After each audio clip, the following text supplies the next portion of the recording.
Hey everybody, DSJ here, the one and only ultimate nerd.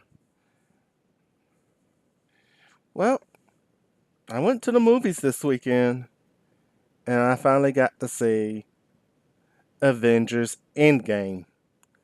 Now, honestly, you kind of have to watch like some of the movies in the Marvel Cinematic Universe to tie into most of stuff that goes on in Endgame, but at the same time, Endgame kind of sticks you to the more important movies you need to watch to get caught up in. So it's like, yeah, you kind of could just jump in on them and watch this film. Full disclaimer, I'm the type of person who won't really go to the movies like that or at all. I haven't been to a movie theater in years. So the fact that I went to the movies and seen this film, that lets you know is either A, I have nothing else better to do, or B, I really want to see it.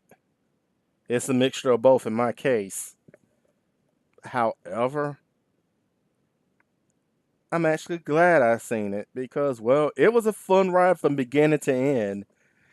And if you see people on all over social media talk about this movie will catch you in the fields, yeah, it catch you in the fields. That is not a lie. It is really not a lie. Even from the very beginning, the movie gets to you.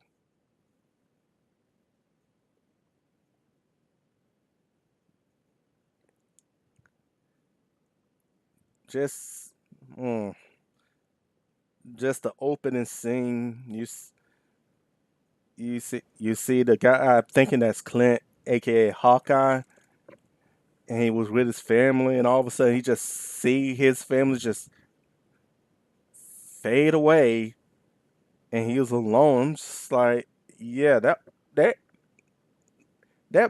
if I would have was in that scene, that would break me. That would break me. Cause like if it started with happiness, all of a sudden that happens. That's real messed up, and this is a continuation from the Infinity War. And I'm not gonna lie. I actually like the way that everybody was characterized in it. I haven't seen the Captain Marvel movie. I know heard about the controversy about the actress who plays Captain Marvel, but I'll be honest with you, I could care less about the controversy. I just wanted to see the film, and well, she's better than her comic counterpart. I say that much. She didn't have too many scenes, and the Black Panther was in it as well. He had some scenes. But here's one thing that got me scratching my head. The fact that Scarlet Witch was in the movie. And she always had been an Avenger. I get that.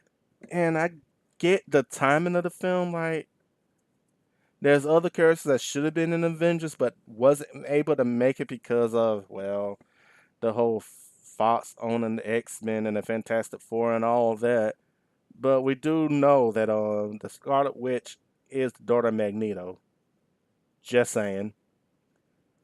So it's like if you have her there, why not bring the X Men? But at the same time, Disney did not own the rights to the Fox properties just yet. So I understood that. But you see all you see the majority of the superheroes there.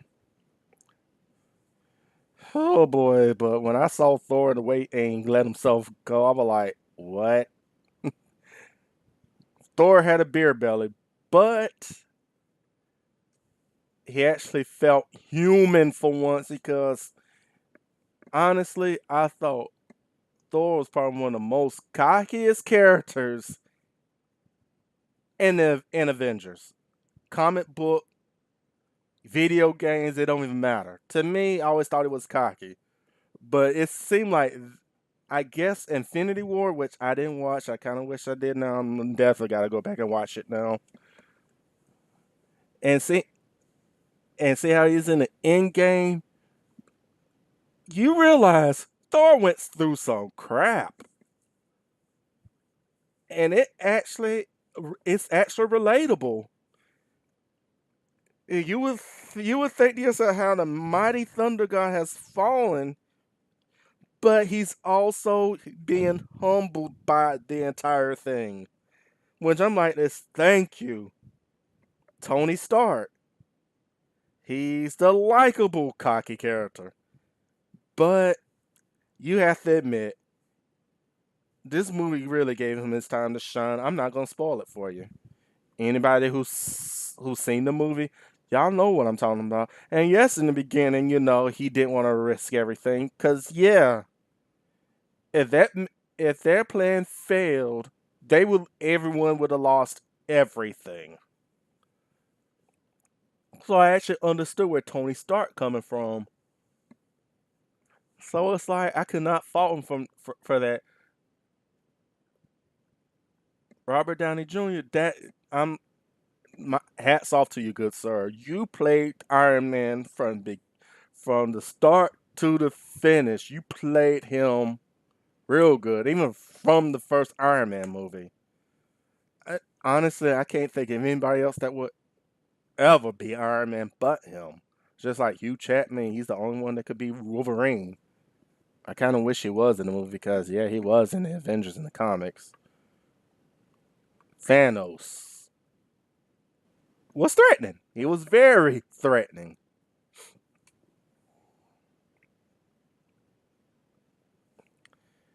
And you know what? The motivation of him getting the Infinity Stones and the Infinity Gauntlet, it wasn't stupid. Yes, this is the one thing the movies did right by me and probably everybody else. Because if you read the comics dealing with the Infinity War, or better yet, if you play Marvel vs. Capcom Infinite, yeah, the only real reasons why he wanted the Infinity Stones to impress Death, who has no feelings for him whatsoever, which she don't really well in the comics she don't really care about how much power he wields. And Marvel vs. Capcom, she was just a bitch. I'm just being honest with you. Cause think about it. Why would she ever side with Ultron and Sigma? But that's besides the point. But it's just a fact he was being a villain for villainy sake, and he was calculating. Yeah, that was a villain I could get behind.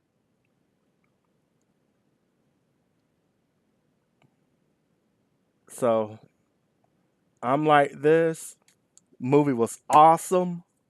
If any of y'all have not seen this movie yet, go see it. It is worth spending that well amount of money to go to the theaters and see it.